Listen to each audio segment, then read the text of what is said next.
Hello everybody. I'm going to show you how we make a cutting and plant it.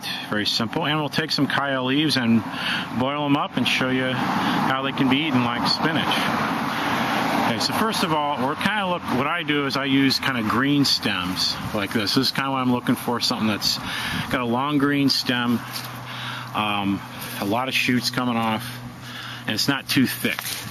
So I want to cut it about right here. You want to cut right below where one of the stems is coming off. So that's probably about right there.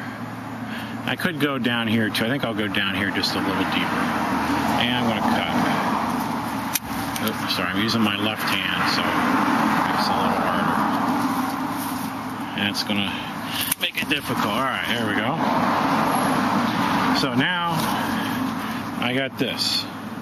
And what I'm going to do is I'm going to take off most of the stems except the small little one at the top. You want a stem that has a tiny little leaf coming up, because that's the only thing that you want left after you do this. So let me do this. I'll pause it and then I'll bring it back to you. Okay, so this is what I did. I cut off the stems, and all I have left are two tiny little leaves, and that's all that I want on here. So, nothing complicated. I'm just going to stick it in there. Try to cover up most of where I cut off the stems. Nothing complicated. And that's it. Just kind of loosely cover it. And you don't even want to water this. These do better with drier ground. You know, a little rain isn't going to hurt. But you don't want to really water these right away, unlike a lot of other cuttings. It's better to have it like this. Okay? So we're just going to leave it like that. Now both of these Chaya plants started off just like that. I got one there, and I've got one there. That's how they both started off a couple years ago, and now look how big they are. Alright, so next I'm going to pick some leaves, and then I'll boil them up and show you what they look like after cooking and how to prepare them. Okay, we've got a handful of Chaya leaves here. We're going to throw in some boiling water. If you do any research on Chaya, you'll see it's very nutritious, loaded with all kinds of stuff, including protein, calcium, and many vitamins. So most sources say to boil for 5 minutes and then drain the water because of the presence of a small amount of cyanide. So we're going to dunk it in there, and we'll set the timer for 5 minutes, and then we'll come back and see what it looks like.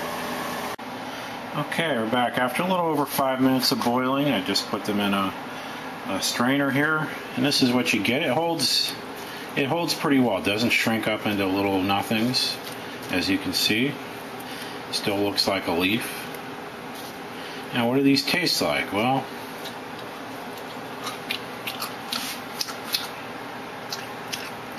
they don't taste unpleasant. They have a little bit of a taste. It's just hard for me to tell you what they taste like. It's not unpleasant, though. It's not something I'd want to sit down and eat, for 10 minutes. But if you mix it with other things that have some flavor, this is very edible. It's not strong taste at all. It's very mild.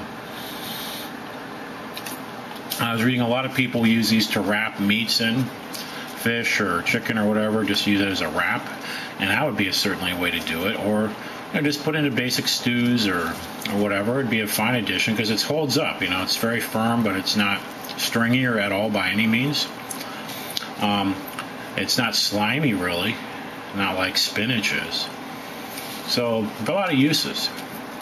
I was thinking for Chaya, perfect candidate for kind of guerrilla gardening, since it's so easy to plant the cuttings and you really don't need to do anything. You don't need to water them once you plant them. You can just walk away and leave them, because I give very little care, if any, to my Chaya cuttings. I almost never water them or do anything, and they just grow up and do fine. Now, of course, I'm in a semi-tropical environment, and they get a pretty good amount of sunshine, and that's what you would require. But, you could, if you had a bug-out area or whatever, you could plant a bunch of cuttings and just walk away and leave them alone. And most of them should get real bushy if nobody messes with them, and you'd have food right there growing without having to do much work at all.